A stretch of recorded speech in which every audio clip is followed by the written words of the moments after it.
Baik pemirsa, terima kasih masih setia bersama dengan kami, Wilda Zatuliyazida dan Kak Hajra. Tadi sempat terputus bincang-bincang saya bersama dengan Kak Hajra, jadi sekarang ini kita akan lanjutkan. Nah Kak Hajra, dulu tuh pas kan kerja sambil kuliah ya. Nah, itu gimana cara Kak Hajra itu bisa memanage waktu gitu? Ya, belum lagi liputan, tugas kampus, sampai tadi Kak Hajra bilang kalau sempat lupa skripsian gitu. Kalau di identitas sih kan stay-nya di kampus. Ya.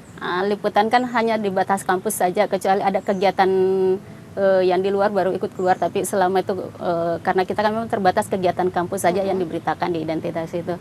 Nanti setelah gabung di situ, di Suara Selebes itu, karena keasikan sampai ketinggalan skripsi. Nah, nanti ditagih sama ketua jurusan dengan pembimbing.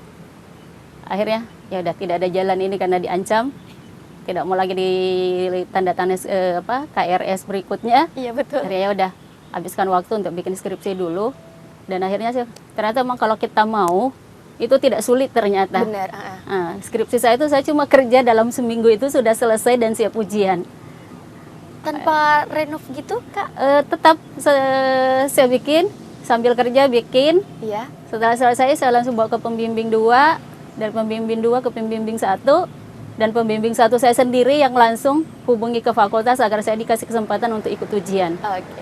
Jadi selesai ujian, akhirnya plong, sudah kerja lagi, dan tiba-tiba tuh Suara Karya butuh koresponden di sini. Saya didaftarkan, saya ikut daftar, langsung ditarik ke Jakarta karena kebetulan itu 97 itu persiapan untuk SEA Games. Iya betul. Saya langsung ditarik ke Jakarta untuk liputan SEA Games, masuk dalam tim itu. Dari situ Jakarta sempat sih sebenarnya kontrak di sana untuk stay di Jakarta, jadi reporter Suara Karya di Jakarta. Tapi karena ada alasan lain, orang tua saya sakit, saya pulang, dan rasanya sudah berat untuk tinggalkan, minta kembali jadi koresponden saja di sini. Nah, terus bergulir sampai akhirnya reformasi, jumlah media juga bertambah kan, otomatis saya harus belajar. Ketika misalnya ada beberapa tuntutan saya di Suara Karya tidak dipenuhi, akhirnya saya memilih resign, dan ternyata ada peluang lain lagi. Waktu itu kayak Republika misalnya butuh kontributor di sini karena korespondennya ke Jakarta.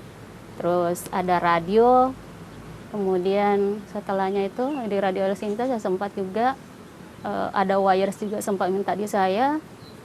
Ya, akhirnya gitu-gitu sampai Suara Karya Jakarta Post juga butuh koresponden di sini. Yaudah, saya melamar untuk koresponden, dan itu bertahan sampai sekarang, meskipun saat ini saya menjadi freelance lagi di Jakarta Post sebenarnya. Nah, selain di Jakarta Post, kantor berita Prancis, AFP itu juga minta saya jadi freelance-nya di sini. Jadi kalau ada peristiwa bukan cuma di Makassar, tapi sampai ke Sulawesi Barat. Dari dulu sih Jakarta Post juga begitu ya. Kalau misalnya sekarang ada lagi media yang meminta saya juga untuk membuat tulisan soal kampung adat, ya gitu-gitu. Jadi tetap tidak bisa lepas lah, jiwa jurnalistik saja masih kuat gitu. Oke. Terus untuk soal memanage waktunya pada saat kakak kerja sambil kuliah itu, untuk saat ini masih ada kewalahan nggak? Nggak juga sih sebenarnya, karena kan kalau kayak penerbitan kampus identitas itu kan cuma terbit dulu 2 kali sebulan. Iya. Jadi otomatis kan waktunya sangat ini. Paling persiapannya untuk bikin tulisannya, bikin beritanya kan. Iya betul. Jadi enggak terlalu sih sebenarnya, hanya karena memang terkadang sudah kecanduan di dunia betul. itu. Nggak jadi hambatan itu, karena jadi semacam kayak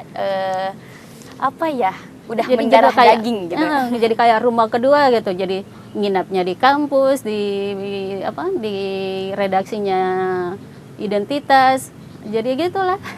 Orang tua nggak gini Kak, nggak sempat kayak marah gitu? Nggak sih, saya memang kan saya nggak tinggal sama orang tua di sini. Orang tua saya kan di kampung dulu, saya di sini. Jadi ya, dan orang tua saya kira percaya kan emang betul. Kita bisa buktikan. Selama menjadi wartawan pun awalnya sempat orang tua khawatir ketika misalnya tiba-tiba saya harus ke Jakarta. Kemudian kalau ada peristiwa saya harus konsen di situ.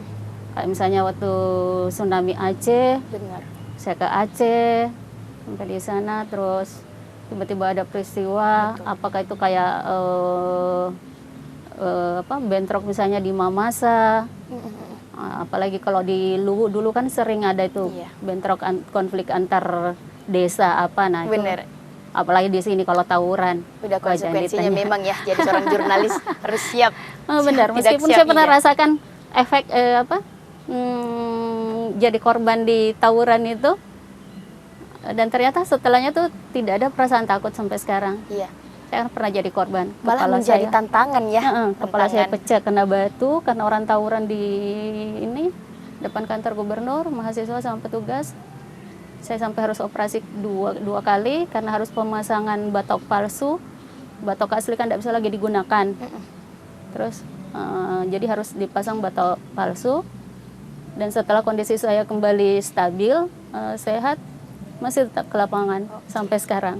Baik, Kak Hajra, kita tahan dulu ya. Baik pemirsa, kita akan lanjutkan lagi bincang-bincang bersama dengan Kak Hajra setelah jeda berikut, jadi jangan kemana-mana.